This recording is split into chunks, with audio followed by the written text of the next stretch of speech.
આવી છે કે આવવાની છે, પણ ખબર તો હતી નહીં.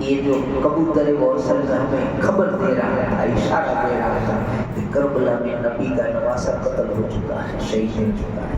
ایک اور بھی بنا بنی ہے،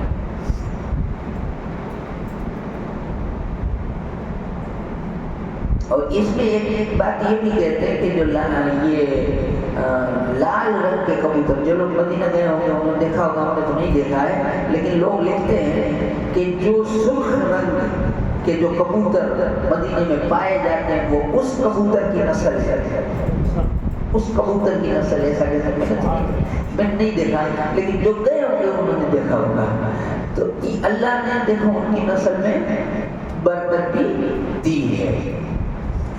اچھا ایک بات، ایک اور واقعہ بڑا مطلب ایسا تعجب والا، آشچریہ والا واقعہ نبی کے زمانے میں ہوا کہ رسول پاک صلی اللہ علیہ وسلم، ایک صحابی کہتے ہیں کہ میرے یہاں رسول پاک صلی اللہ علیہ وسلم تشریف لائے اور چھوٹے چھوٹے جھوپڑے ہوتے ہیں نا، تو جھوپڑے میں آپ آرام فرما رہے تھے، سو رہے تھے، پھر اٹھے تو حضور صلی اللہ علیہ وسلم کو انہوں نے پانی مانگا تو ہم نے وضو کے لیے پانی دیا، اور پانی دیا تو آپ نے وضو کیا تو کلی کی کلی، اور کلی کا پانی یہ جو اس کی جو دیوار ہوتی ہے نا پتھر کی نہیں، وہ گھاس پھوس کی بنی ہوئی، اس کے پیچھے انہوں نے کلی کی اور وہیں پر پانی انہوں نے ڈال دیا، وہاں پر ایک درخت نکل آیا، جھاڑ، اور فوراً ہرا بھرا ہو گیا، بڑا ہو گیا جھاڑ، درخت نکل آیا، اور اس کے پھل ایسے تھے کہ اگر بھوکا کھائے تو اس کی بھوک مٹ جائے،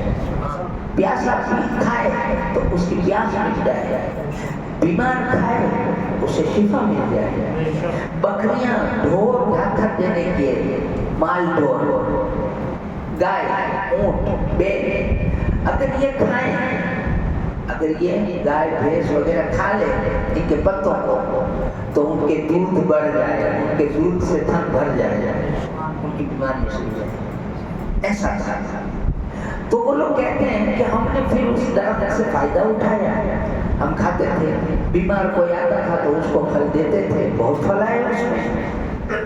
ایک دن اچانک ایسا ہوا کہ اس کے پھل گر چکے تھے، پھل گر گئے اور پتے نرم پڑ گئے۔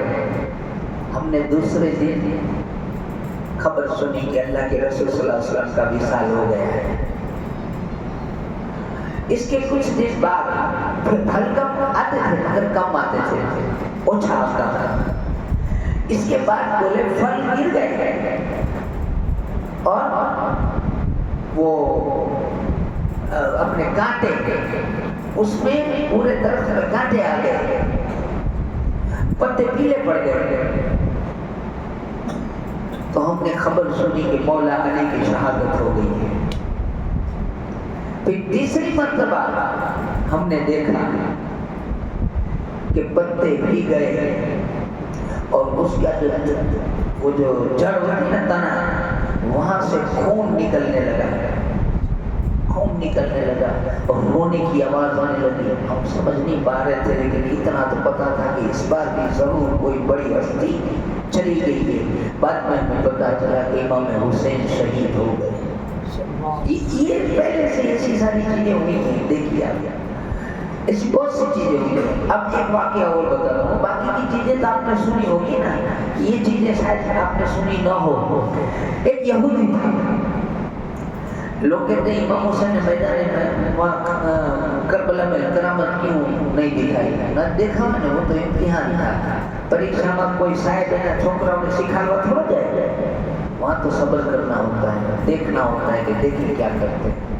خیر، تو امام حسین جب کربلا میں شہید ہو گئے، ایک طرف ایک یہودی اس کی لڑکی بیمار ہو گئی، اور بیمار ایسی ہوئی کہ اس کا کوئی علاج نہیں ہو رہا تھا، دھیرے دھیرے مرض بڑھتا جاتا تھا، کمزوری بڑھتی جاتی تھی۔ اسی بیماری کے اندر اس کی آنکھیں چلی گئی،